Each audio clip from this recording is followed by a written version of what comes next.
Welcome, everybody, to the Evolution Podcast, where if you've been following along, we're doing the January Growth Summit of 2026. And it's what began this podcast. It is January 30th, so we got two guests left. And today I welcome Dinka and I welcome Christine Knight to the podcast. Welcome, Christine. How are you? Hi, it's great to be here. Thank you both. It's great to see you both, meet you in person. Yeah, E-meet, I like to always call it. Yeah, I like that. I like that. Yeah, you've been a part of Evergreen Foundations. You have a community on here on Skool. So many things I'm looking forward to talking about. But as summit fashion, I always ask the same question to kick this off. And that Cool. question is, who is Christine Knight? Oh, that's a good question. I was just talking this morning with a client of mine about identity and how really it's an illusion that's supposed to be used as a tool for us to create in this reality. So Christine Knight is just it's a work in progress and it's an evolution. It's been a long road. I'm in my early 50s and I had a lot of childhood trauma that affected me in adult life and got married 10, 12 years, had a kid and um had a divorce and it knocked me like sideways. So I tell people that, like, if you think you're going good in life, you probably are because there's survival strategies in place that keep you going to the next moment. And then when something happens, like it could be like a job loss or a divorce or a death or, something like that. And it wreaks havoc on the inner system because, like, basically, like everything breaks loose. All those survival strategies that seem to work no longer work. The bottom falls out and, I struggled really bad at that point because I had my stuff together until that point, and then everything went haywire. Like, I was climbing the corporate ladder, I was a mom, I was, a wife, and like to look perfect on the outside and far from it on the inside. And, I went for help, looking for help. I had really bad spirals, like, I would start spiraling out of nowhere if somebody just told me a story that touched on something or if I saw a TV commercial. I even had to go, like, to the movies. If I would go see a movie, I had to go really late, buy my seat early, go really late where I missed the previews in front of the movie so that nothing would be shown that might trigger me because my body would, like, start shaking, um, sometimes dry heaving, sometimes vomiting, like, and it was like this visceral reaction that I couldn't stop. So I went for help, trying to find help, and I didn't wanna do medication because that's the first thing that they kinda told me. But I didn't wanna be numb for my kid. My kid was still young, like 4 years old. So, I went to a psychologist who was good to a point, but he said because of where these things started at in childhood trauma, that I could learn coping mechanisms, but I would never be able to really cure them. Mm. And I have kind of an FU attitude that has got me in trouble sometimes, but sometimes it's really been helpful. And so I said, watch me. And it took me 5 years to find something that helped, and it was quantum healing hypnosis from Dolores Cannon, changed the whole trajectory of my life. And then about 16 years of searching, continuing, trying to, like, help clients more or trying to help myself more and heal. Because as I would heal, it would be like, "Ah, okay." And then the next thing would show up, and then heal, and then the next thing would show up. So I kept diving into trainings, energy work, um, books, therapy. I got my bachelor's in interpersonal communication, and then I went and got my master's in counseling. And in my grad degree, I don't know, like maybe a year from graduating in grad school, and I stumbled upon IFS and found the book No Bad Parts and read that book, and it was like fireworks and like ding, ding, ding, ding, ding, ding. Like, this is This is the reason that I've not been able to heal, and it was about the core wounds, and nothing everything was working on the surface. I would know here, like in my logical brain, what to do, but in my subconscious, it would so anything that triggered me, like emotional surge, would explode inside. Subconscious takes over and drives with the survival strategies that worked back in the day, you know? It worked to run, it worked to hide, it worked to dissociate, but it doesn't work in adult relationships. So, No, no, it I doesn't. found IFS and that changed. I graduated with my master's in counseling and was like, I'm not going to be a licensed therapist. I'm going to work in the subconscious all the time. And I'm not going to be told who to work with or how to do it. Your story of being told you have this, there's no cure, there's some medications, you're stuck with this, is something that is said to too many people. And I don't know about worldwide, but in this Yeah. country, it's a epidemic. I was told that. And sadly, I didn't do what you did. I became a victim for over a decade. I became a total victim to it, and I identified by that. I was never getting better. So now you have to walk around all my eggshells. I destroyed relationships because of that. So I'm really Yeah. proud that you took that, and your journey also highlights you didn't say like, "Oh, I found this, decided not to do with medication, and overnight it was fixed." You said Oh 16 no, years. it was hard. Yeah, Oh, it was exactly. hard. So my big question is, can you explain IFS a little bit more, like what that stands for and maybe what that meant to you as you found it, and then now how you work with that this many years later? Well, what's funny is I had already gotten my diploma from like a secondary education trade school, like certified of education. So this was like a real like diploma. It wasn't just some, oh yeah, like you're now a hypnotist.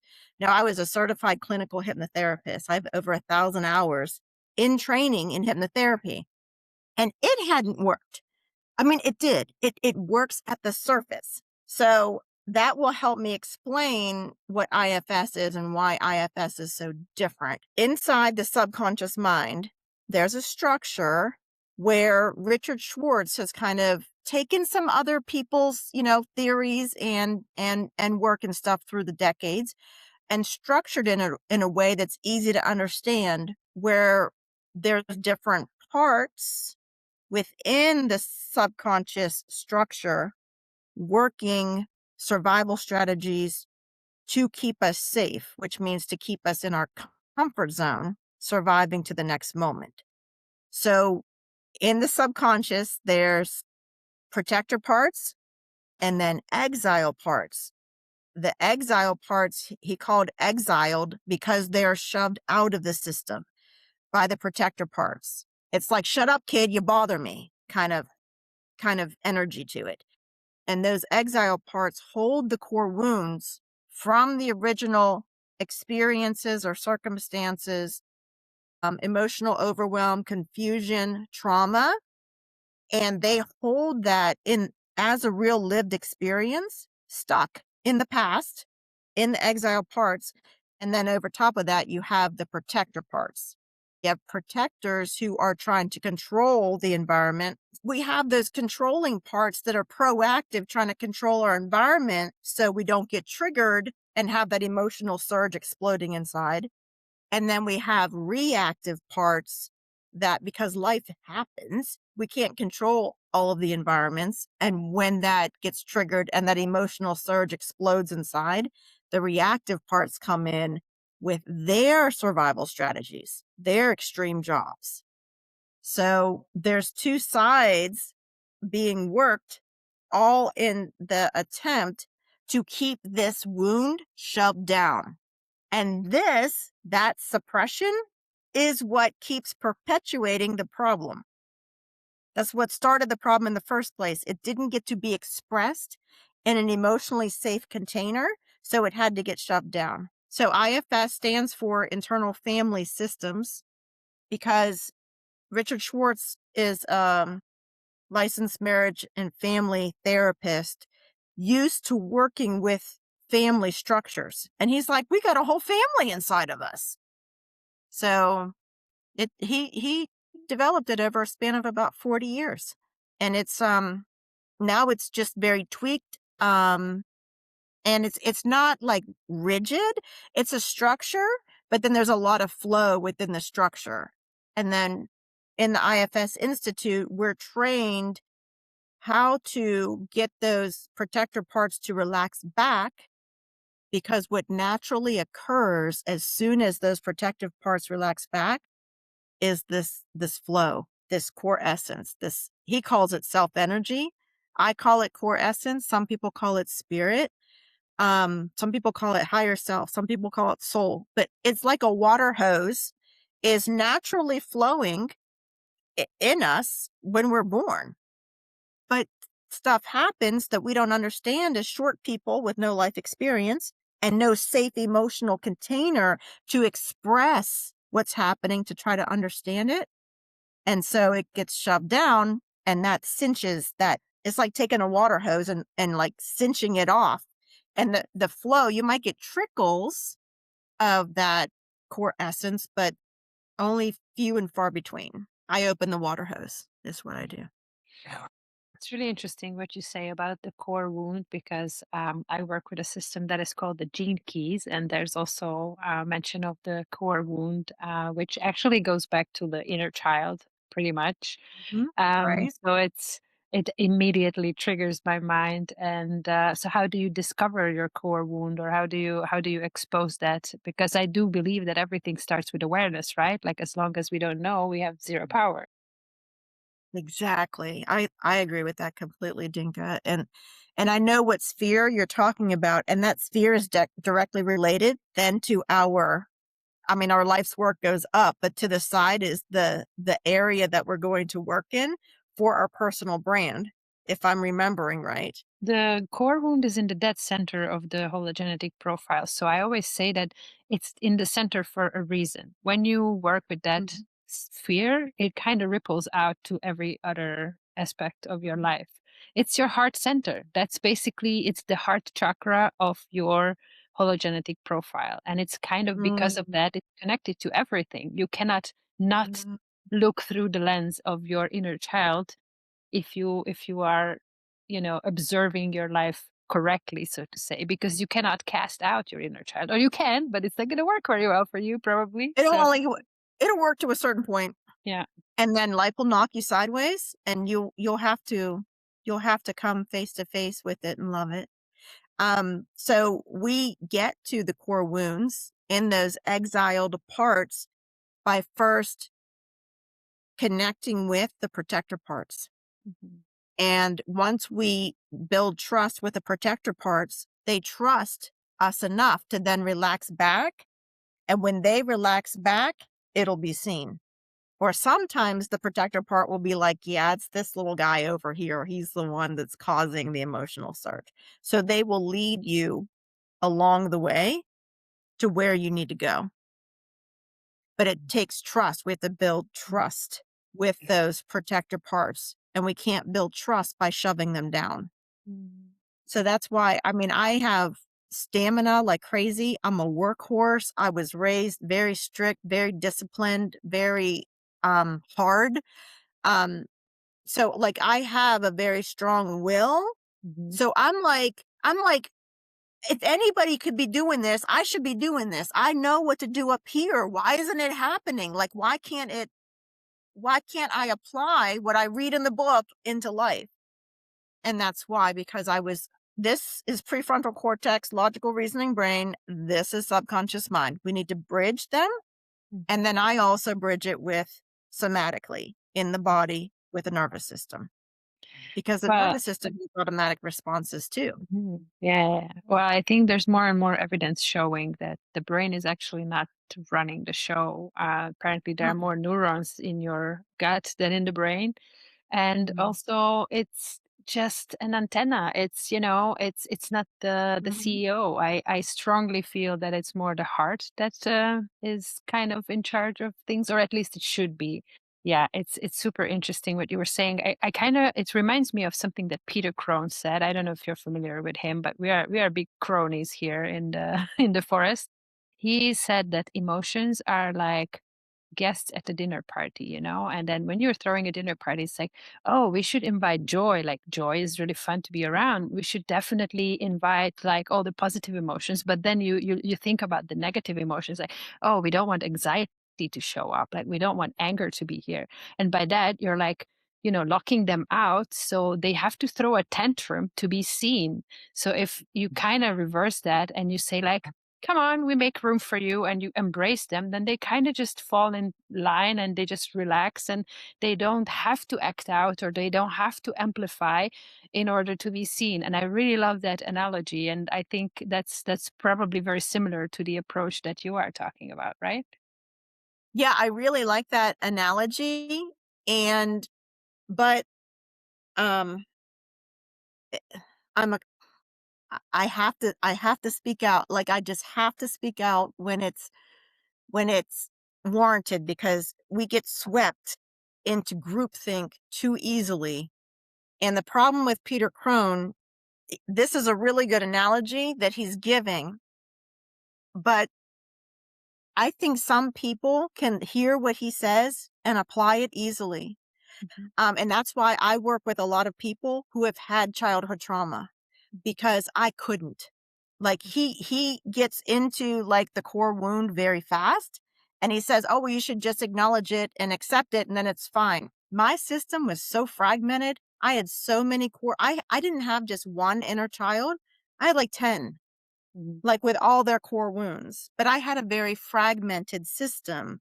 But if you grew up in a more secure, attached house where there was safety and where there was love and affection, and this is one thing, you had a bad breakup and it knocked you sideways, and Peter Crone comes along and it works, awesome.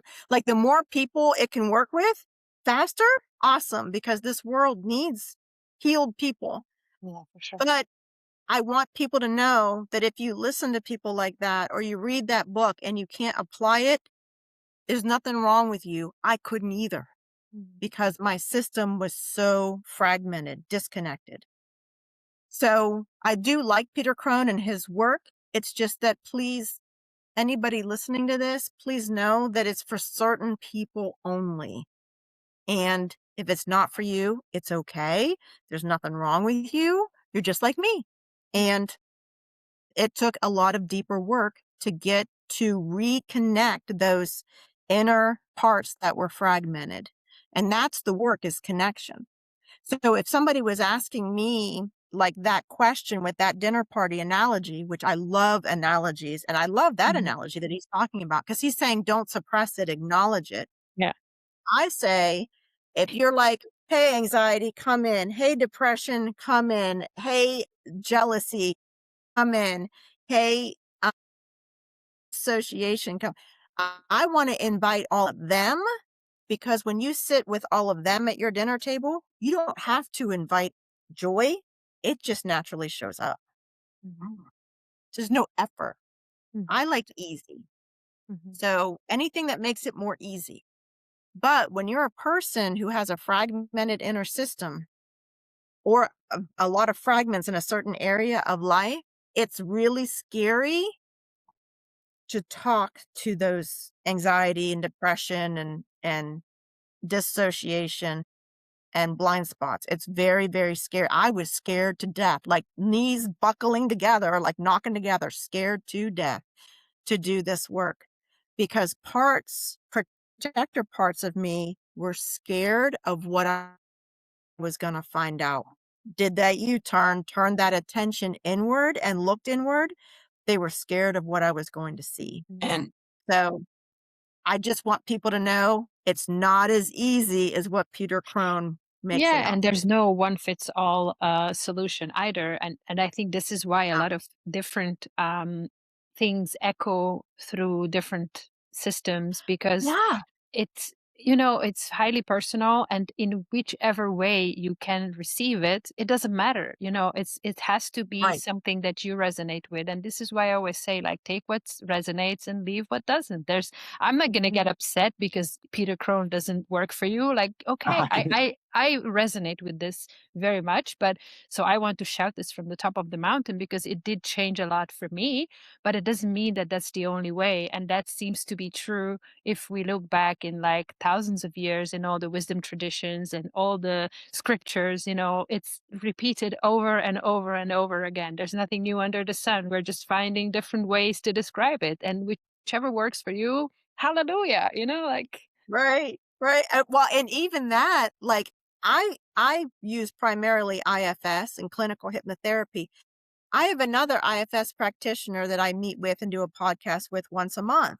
He's got a doctorate in divinity, he's a Christian minister, and Mm, he does things a little bit different, yeah, but there are people who resonate with me in of IFS course. and Yeah, people who resonate with him in IFS. sure. That's why there's no scarcity, like, there are many, many people for each person and each style of person. So, Absolutely. And there are 8 billion ways to be a human. So, it's right, and how counting. boring would it be? How boring would it be? Everybody's all the same, It's the beauty. He is a gift and we Oh, should yeah. start acting Well, like it I is. agree with that. I agree with that. Yeah. Yeah. And So you're the neuroscience nerd in me is going crazy with this conversation back and forth oh, because yeah. Oh, because yeah. really every single structure or like you said, everybody's a little different, right? So like IFS is really Mhm. needed when you have childhood trauma. The effects on your brain can be, we know scientifically, can be very not just trauma like a bad experience that you have to get over. We know that the amygdala can be really overreactive. That in Mhm. 0 to 6 years old, that has a bunch of traumatic events that are experience. So you're gonna release more cortisol. Your Mhm. relation, like the way you regulate emotions, is going to be very different. We know that when you're under stress or extreme trauma at a younger age, your prefrontal cortex actually develops differently. So what you're talking about, like, well, some can't and some can. The reason scientifically is because the brain develops at such a different rate when trauma at an early age is experienced. Like Mhm. you almost said, you have those 10 inner children almost, those 10, Mhm. it's what it is those 10 programs that got put into you. Because as a hypnotherapist, you probably know that from 0 to 6 years old, when in our age, we're in constant theta state. We're in constant Constant. We're in hypnosis hypnosis. Yeah. from 0 to 6. Anything Yeah. that we touch, taste, smell, hear happens to us, trauma, everything, it's hardwired and it's how our brain grows. The amygdala, the prefrontal cortex, Well, it's everything. going right here. It's going into here. Straight So to your subconscious. exactly. So that's what the subconscious develops. And then after 6 years Yeah. old, we have to figure it out. We have to change it. And a lot of us don't know that or figure it out. Shit took me till I was like 37. So I was going to say a lot of people don't figure it out till 18, but a lot of us don't know that we can change some of those things. Obviously, it takes more work than others. For somebody that comes in that shattered state, lots of trauma that you work with at IFS, what are some of the first steps, first parts of the process that normally happen? Oh, boy. So, the short answer is when we are traumatized as young children, we lose the capacity to trust. So, we don't trust the world, we don't trust people. So, the first step really is to build trust. Trust with the practitioner and trust in their self. Can be a long road. It depends on the person. It depends on the other aspects of their life. I was rocking it in some areas of my life, but there were certain areas that I just couldn't manage it. Like romantic relationships. Couldn't do it. Same. Same. I struggled for many, many years. I'm finally in a healthy relationship for the first time in my entire life. So I know a Mm. lot of the stuff you're talking about. Obviously, I've never done IFS, but I think, like I said, there's a lot of similarities in ways people approach different things. I think anything from DBT therapy to CBT to a lot of things that people go through. And whatever, everybody has their own thing that works for the way that they process. And depending on how much trauma, what we've went through in life, what we've experienced, ups, highs, lows, triumphs, everything we've done in our life kind of depicts how we can process. And some of us have that process Mm, machine stunted at an early age. Would you agree with that? yeah. Yeah.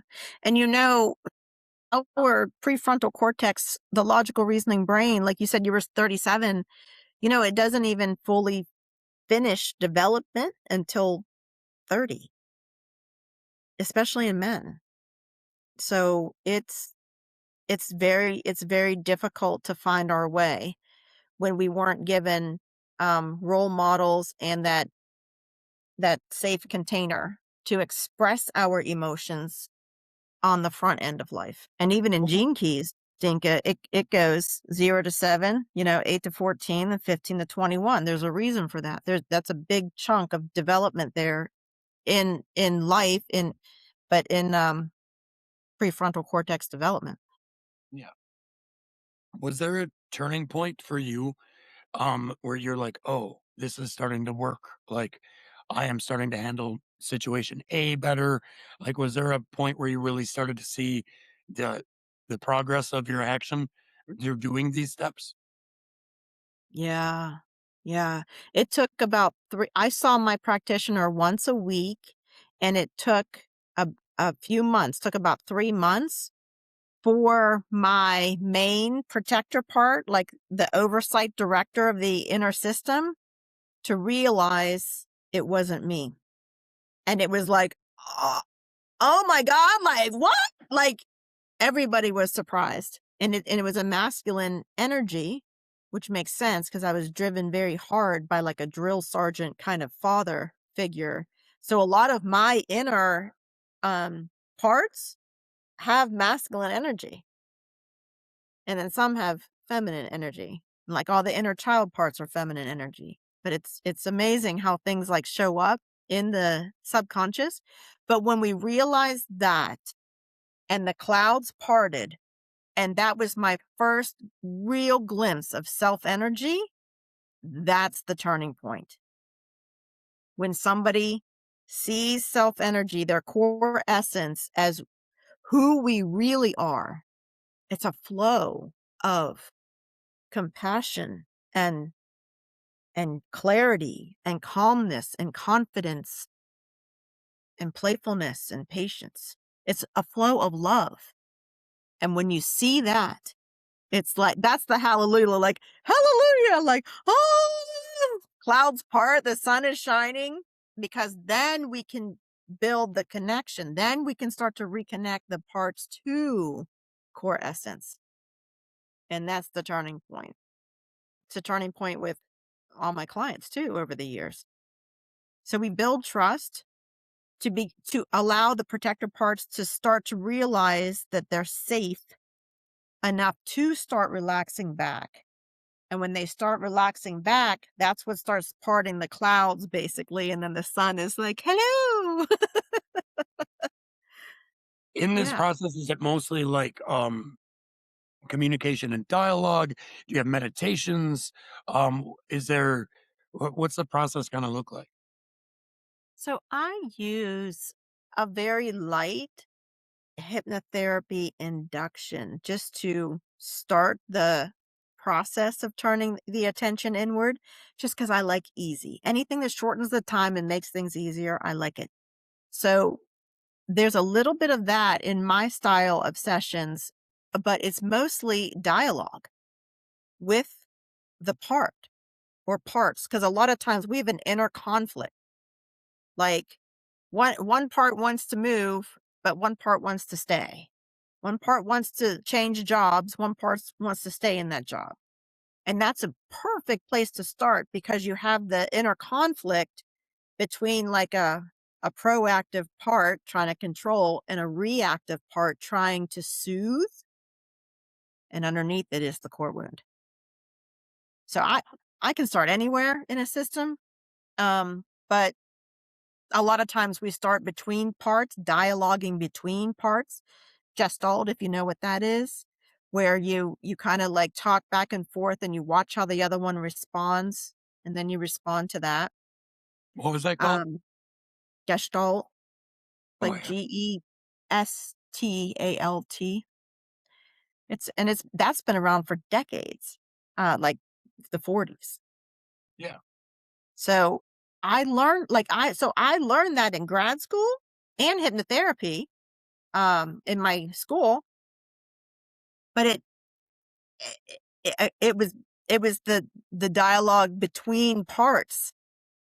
Where IFS is so different is it's the dialogue between a part and core essence, a part and self energy. For those that might not know, can you explain a little bit more about like the self energy, you mentioned masculine and feminine energy, maybe that like inner child. Can you explain that a little bit more for those who might not have any much information on that? So we're not mono mind. Some people were raised that it's just you and that's it. It's just you. And no. It's scientifically proven we have multiplicity of mind. We even know now that there's brain, logical reasoning, subconscious, nervous system, gut, brain, heart, brain, right? All of those are in an ecosystem communicating with each other, and same with different parts within the system. All of us have masculine energy in us and feminine energy.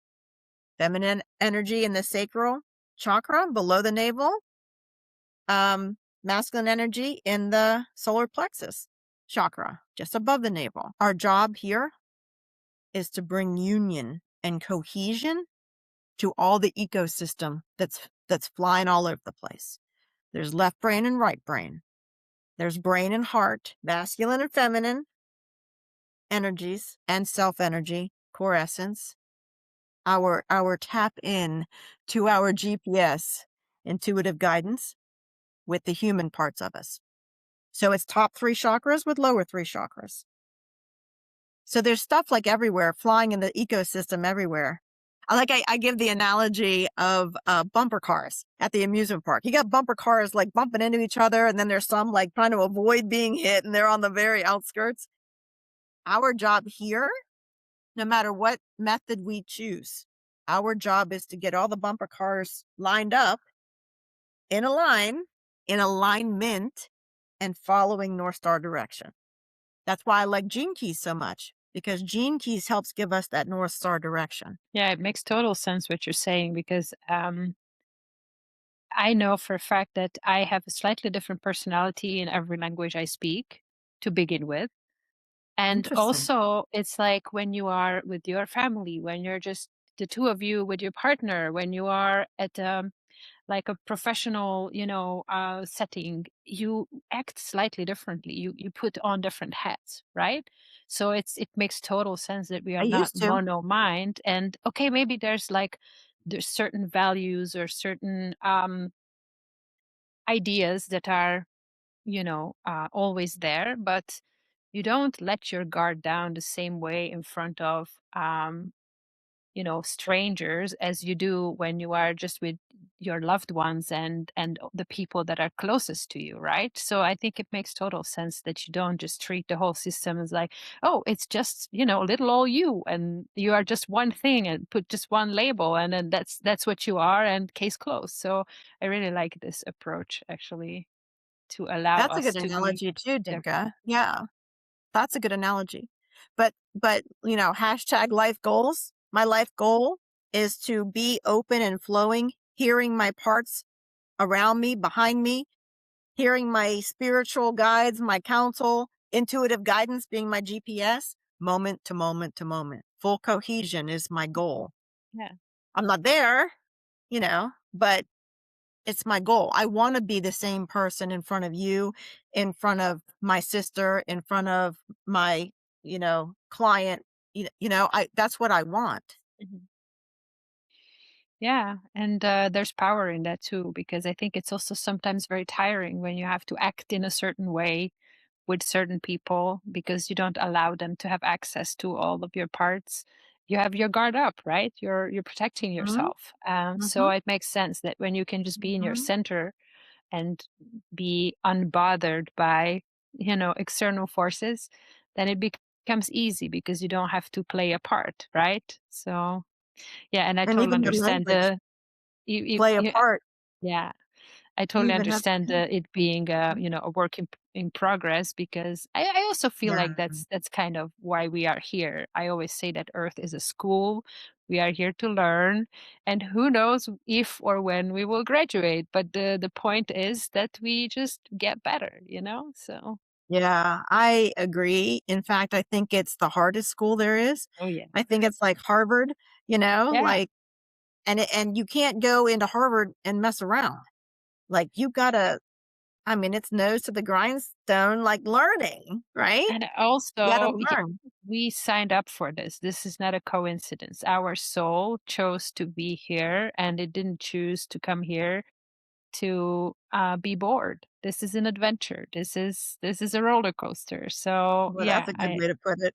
yeah, That is a good way to now there's some people who I think you can choose a lifetime to come and rest if you choose. But I definitely did not choose that this lifetime. no, yeah, that resonates. But isn't it just more fun? I mean, I feel like that's also kind of one of the golden threads throughout this podcast, that most people that we talk to, and they're, from total different walks of life, almost everyone without an exception would, in retrospect, look back at their deepest, like biggest trauma, or like that rock bottom moment. And that created that turning point that eventually revealed their medicine that they are now offering to the world.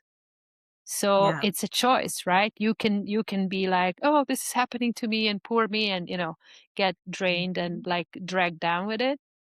Or you Mhm. can take, control over it and be like, oh, hell no, not me. I'm not going to do that. And Mhm. use it as rocket fuel to then, alchemize that situation and turn something really crappy into a superpower. And that's pretty awesome. Yeah. Yeah, that is very, very awesome. That's kind of the story of my life. Because believe me, I was kicking and screaming and spitting and punching and I was pissed. Oh, I yeah. was really pissed off that this was my life. And it took a very long time to get all of the things in place and to go through all the journey. And I've had, I mean, literally almost every single kind of thing you can have happen to you.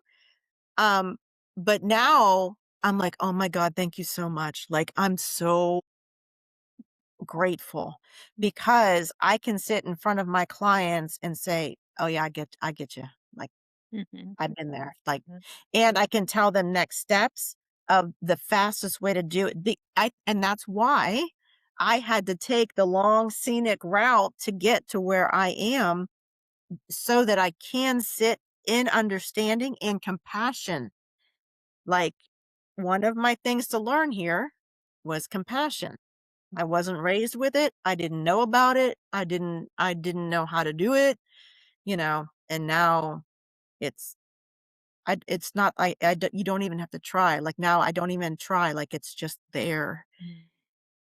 Because I've been there and I get it. So I'm completely with you that the pain becomes the purpose. Just like in Gene Keys, the Mhm. shadow Exactly. Yeah. becomes the gift. If we didn't have the shadow there, we couldn't it's like the dirt. We couldn't cultivate the seedling that grows into the Yeah, gift. and that's what Richard also used, is that the shadow is the seed and the gift grows out of it as Oh, the flower, and then the seed is the fruit. So, and again, oh, in the gene keys, the approach is not to get rid of the shadow, but it's actually embracing the shadow and hugging it like, I know you're human too, like come here, give me a hug, and not casting out that part of us, because that is the way that we cause this kind of, how did you call it, that when it's like fractured, when you cast the out this part, fragmented fragmented, yeah, yeah, exile. Yeah, the yeah, yeah. exile Mhm. parts are Yeah. yeah. There and a lot of times doing the work in the subconscious, the visuals come up for the person and they see a cave or they see an abyss or they see this like volcano and they're like on the edge, like looking down into the volcano. like it's visually there in the subconscious being lived. Those core parts, that experience is still being lived over and over and over in there. Oh my gosh, like, come here, let me love the crap out of you. Mm, You know, yeah, you're going through that. yeah, Come to the present moment, yeah. you know, Love it. when they're ready, when they're Yeah, ready. yeah, yeah. Of course, of course. Yeah, that's definitely, you can't save anyone against their own will. And as painful as it is sometimes, especially, I'm sure you can relate to this, especially with people that are close to you, when you feel like you have tools that you could offer them that would help, but they have zero interest in it. That's the hardest part, when you just have to watch them suffer and then they're not interested in, doing the work themselves. I think that's really heartbreaking. But again, there's free will, so you can only lead the horse to the water, I suppose. So, Yeah, that's been a Christine, journey. That's been a gift too, acceptance of the other person as they are. Yeah. As long as there's not abuse or like Mhm. Yeah, yeah, yeah. Mhm. mistreatment or anything like that, but like people close to you and like you could help them. Mhm. It's just not time yet. Yet.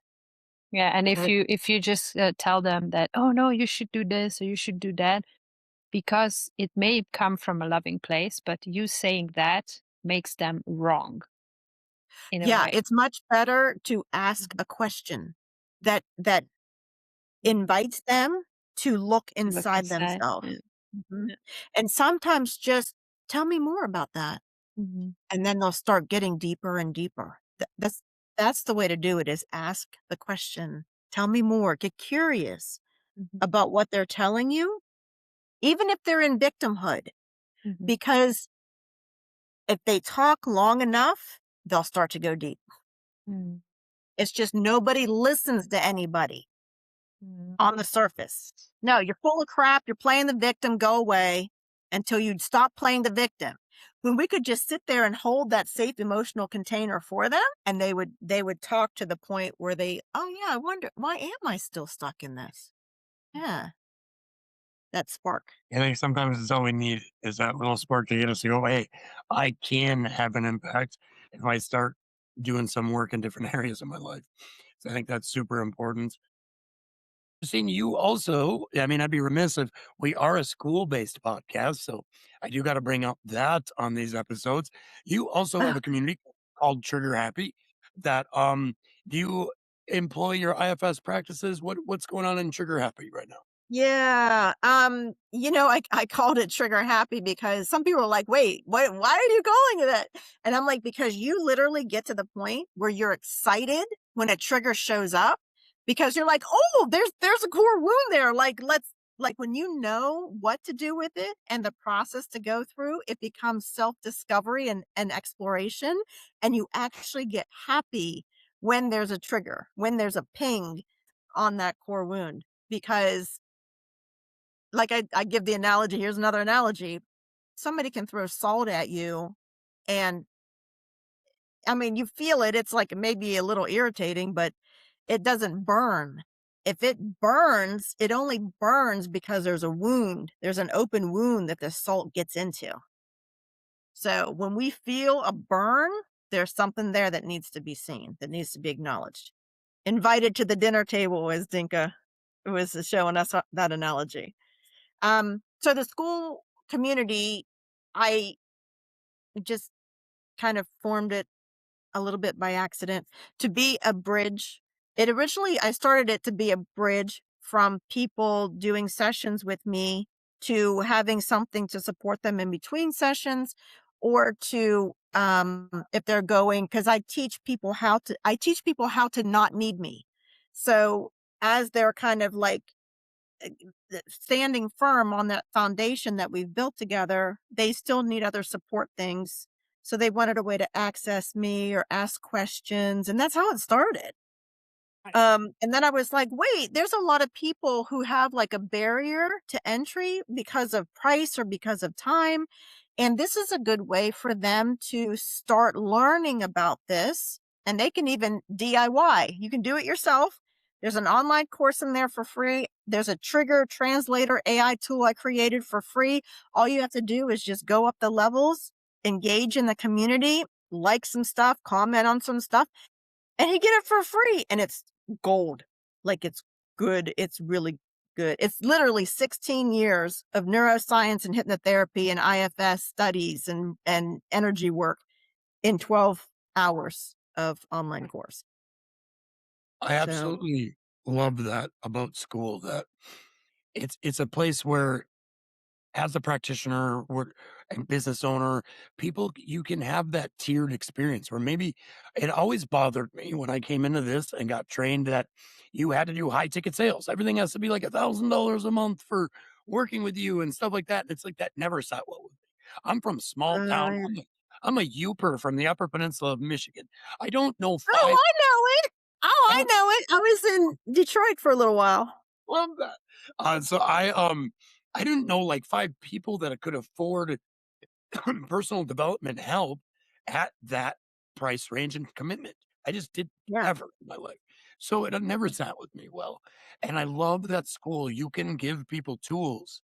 You can help them solve small little wins. Maybe somebody's not ready to dive in and work with you one on one, but they come into your free community and you can give them tools instantaneously that if they Mhm. apply them, they become ready to Mhm. work with you. So I Yeah. love that about Skool is there's no cutoff. I'm like, "Oh, no, you can't afford me to listen to me." And it's like, "But why?" Like, they should be Yeah. able. So, yeah. Do you like that Yeah. about. Yeah, yeah, I whenever I found Skool by accident, because I was just off social media, I was just so over social media, I didn't want really any part of it anymore, and then, like, 6 months later, I happened upon Skool through YouTube, through a person I was watching on YouTube, and it was the hobby plan was already in place, so I could do it for $9 a month, which now it's 100. I mean, I'm paying 100, but it's only because of what I wanted to offer to people. But you can start it for $9 a month, and then the freemium, they already had those tiers. So some of the early people, were you early, Brandon? You were early, I yeah, don't where you we had had to pay. 2 we had $200 communities. We had a free community, Evergreen Evolution, and then we started Evergreen Foundations. The experiment wasn't it was a fail forward in my opinion because we learned a ton of what Mhm. we are now doing, and we combined those 2 into Evergreen Foundations you see today. Oh, wow. So, Wow, yeah, that's amazing. I love the Yeah, hobby. I now Better Brain Project is hobby plan community, and it works for now for that. It won't be there forever, but it works to get yeah, what community is about is building a community. You can't just let people in and be like, "Hey, we open the doors. Here, buy my products." Nobody wants that. yeah, People want connections, and yeah, I love that hobby plan, $9 a month. Start the free thing and just get people going. I yeah. love. Well, even giving them the online course for free, it's like nobody's doing online courses anymore. We are so starved for connection now that everybody wants a program. So people want to interact with me. They want to ask me questions. They want me on the video calls. But, this takes a lot of, like, I've put in a lot of time in the last 2 months in school. You don't say. Um, yeah, Me me and Dinka are you, shaking out. Yeah. you get it. Yeah. So, I mean, it does take a lot of time, but then the community does start kind of, if it's engaged enough, it starts kind of running itself when it gets big enough. So, I am looking forward to that. But like why it was such a perfect fit for me is we were wounded in relationship with our primary caregivers, with our teachers, with our peers at school. We were wounded in relationship. We heal in relationship. That's where the new wiring really gets soldered in the nervous system and in the brain. So I'm like, this is perfect. I can nurture this and foster this community of connection because that's how we heal emotionally. Yeah. And it's also we are pack animals, right? Like we're not supposed to do this alone. I We're also not get supposed really to. strong generator vibes from you. I don't know if you're aware of your human design, but you even said the word workhorse. That is one of the like Oh, major, keywords of being a generator. Yours truly also a generator here. oh, I also feel like as in everything in life, you get out of it what you put in it. And that's really true with community as well. So I love that Yeah. for you, as you were saying, that you spent a lot of time and effort on it. And I'm 100% sure that it will not go unnoticed. And that's actually the law of attraction. And what you put out there has to come back to you. There's no other way. It's not optional. So it's really exciting. And I love how generous you are with your gift, with your magic. Because I really feel that also, that you really just want to help people and you want to give them the Yeah. power to change their own lives, and that's beautiful to see, really. I know what it's like. It Yeah. sucks. Yeah, It's yeah. frustrating. It's a struggle. Like, I get it, and it doesn't have to be anymore. Like, Mhm. this is the time. This is the time. It's 2026. We're having a huge shift, astrologically Yes, even. yes, Like, Age of Aquarius is here. yes, yes, yeah, Yeah. it's time, and that opportunity showed up for me, so, yeah, yeah, and people, like you said, people they need to put effort in, they need to put time in, engage with the community, but then they start making friendships by Mhm. accident, and they start Yeah. finding stuff in common with other people and having side conversations and having coffee together at a meetup on video, like, It's my favorite thing as running a school community when you're like running through and checking comments and you're looking through threads and you see like 2 or 3 people just having like the best conversation. And you're like, oh yeah, look at that. Like cool. Like I'll even comment and be like, I love what's happening here. Like it's so cool to see people connecting. And I really look at school as a skills sharing hub. I mean, all of you guys that yeah. have come into this community in the last 2 months have been you and Sharon and Karen and all the people that we have, Mark, and I think there's a couple other Marks in there. And I so many people Yeah. that I now learn Mm. from that I know I help. They'll ask me, "Hey, Brandon, what do I do with this on school? I'm brand new." And I'm like, "Hey, do this," Yep, or I'll help them. And then I go to them like, "Hey, I would love if you share, your information on this with my group," or I go into mhm, their groups. And I think yep, that new age of school where we're cross pollinating healers and people who want to make an impact is we're creating a movement, and it's super cool. Not just us, like we're creating it, but us as in the people who come to school. But a little bit yep, us this summit, a little bit. I'm gonna take a little darn credit. yeah, yeah, but this was a big thing. This was a big thing to put together too. Yeah. 30 it was what, 32 speakers? Yeah, 33? it was 32 speakers, and then our podcast started, so we're doing that weekly, and then Tornado threw in a couple special events. I think we're at, like, 34. This is called 34. Yeah, This is called 30. Wow. This is episode 34. So, it's funny because I remember when Brandon first presented this idea, I was like, tornado Brandon, just going crazy. It's as per usual, you know.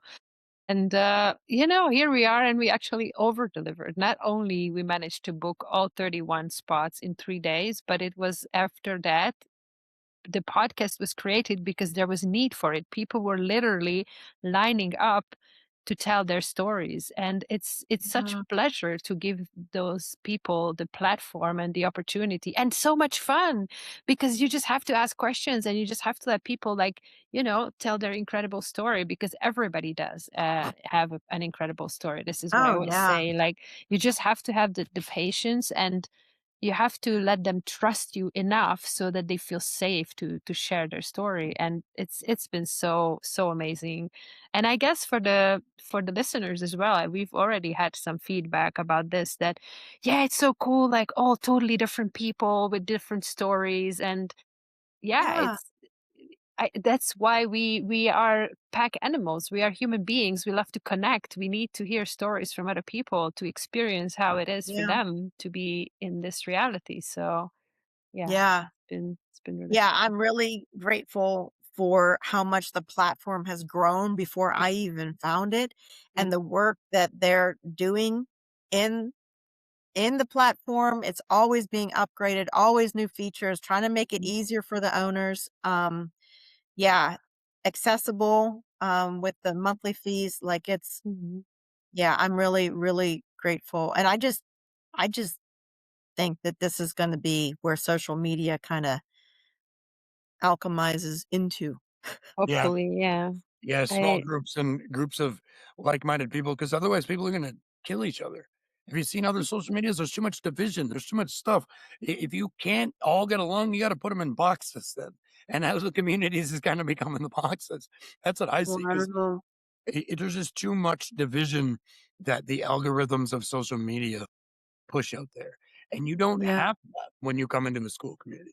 When you come into a school Yeah. community, you go into others, there's no algorithms of like what Yeah. information the community makes what information. I know what to post in our communities because I read comments, because I talk to Yeah. people, because people are like, Yeah. hey, I want to talk about this more. Great. I'll put up a Yeah. thread. Like, there's no, you're going to get this information and it's going to fire you Yeah. up. Yeah, that's what I tell people about my Ask Me Anything tab in the discussion forum on my group. I'm like, ask me anything, literally, because what you're asking, I guarantee there's other people wondering. And if they're not, when they see your question and my answer, it will create a spark within them that makes them think of something else that they want to ask. So, but even if they want to anonymously ask a question, they DM me and then I just take the question and I post it in Mm. that tab in the discussion. So there's a lot of good information even in that. Yeah. So it's starting to grow into some really good, like really good stuff in a short amount of time. And I had that just the other day too, Brandon. I popped in and saw that there was side conversations going on without me at all, and I was like, "I love this so much. Yeah, it's This the is best. awesome." It is. Yeah. Yeah, and it's just starting, so it's growing into This something goes really. back to that barbecue analogy that we always use from the schoolyard from Jack. That's the idea, right? Like as a host of the barbecue, you don't want to have to carry all the conversations. You just kind of want to introduce guests to each other. Mhm. Like, hey, you should talk to this guy and you will have fun. Hey, you should talk to that guy. You don't want to Yeah, have to talk to everyone because then you're not part of the party anymore, right? yeah, So I really love yeah, that. It's like connecting people and just like putting them together like, hey, you should maybe talk to each other. I think that's the biggest fun on School, and I love how that happens sometimes organically actually. We didn't without even the owner interfering. It's just people gravitate towards each other based on their interests and the conversation. So it's been really yeah, fun to watch that. Well, yeah, and you're meeting like-minded people yeah. that kinda get you, but then also expand you. Yeah, So Yes. it's yeah, all good stuff. it's Good fun. stuff. It's Yeah. really Well, good.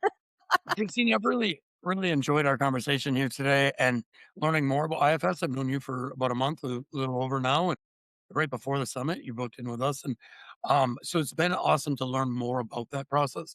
Your community trigger happy is, and it is a super safe space. You can already tell. So you are pouring you into your community, and that's what Oh, it's yeah. all about. We'll start the end of the call here a little bit of our summit call. Only one more of these to go. It's that. Um, Yeah. we'll still pick cards. Dinko's gonna pick a card. Yeah, so I have a card for you that I always draw from my Oracle deck, and then you Yeah. got the Earth Guardian, which Ooh, reads very interesting. "Stay rooted and grounded." I hope it Oh, resonates yeah. with you. Yes. Yeah, that's perfect, actually. Perfect. Mhm. Yep. I think it is too, because everything you talked about rooted in those grounded in the core inside, your subconscious. Um, Yeah. I think your conversation's really gonna stir some thoughts. I know it did in me. I was taking notes. I feel like I'm always journaling while we're doing this podcast. And I'm like, oh, that's how that applies to me. I'm not even Yeah. taking notes on questions. Usually I'm taking notes on stuff I want to think about later. So I really thank you Yeah. for coming here.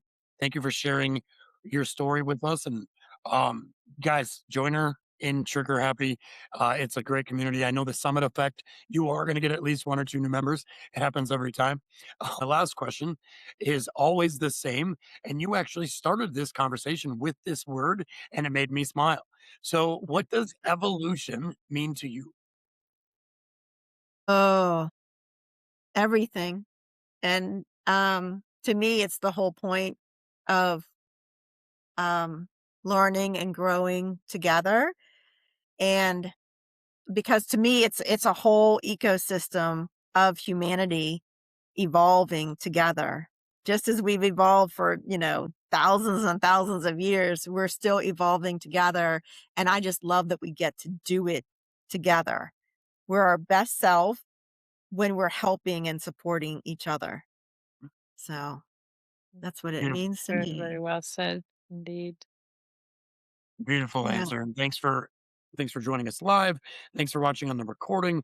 As always, you can follow us on YouTube, Spotify, Apple Podcasts, Pinterest as of this week. I love saying that. The summits wraps up tomorrow. And we have a super, super, super special guest. If you have ever asked yourself the question, why does this guy own the community, but all these weirdos are running around doing all the stuff? You're going to find out tomorrow. The owner, co founder, David Layden Jr., is our final summit guest speaker tomorrow at just check your calendar and keep following along. The summit comes to an end and the podcast continues on. We'll record every Wednesday and we have guests booked all the way up to June already. So it's super, super cool. We got so many amazing everyday superhumans to join in conversations. So today, thanks again, Christine. Thanks for that awesome conversation and keep evolving.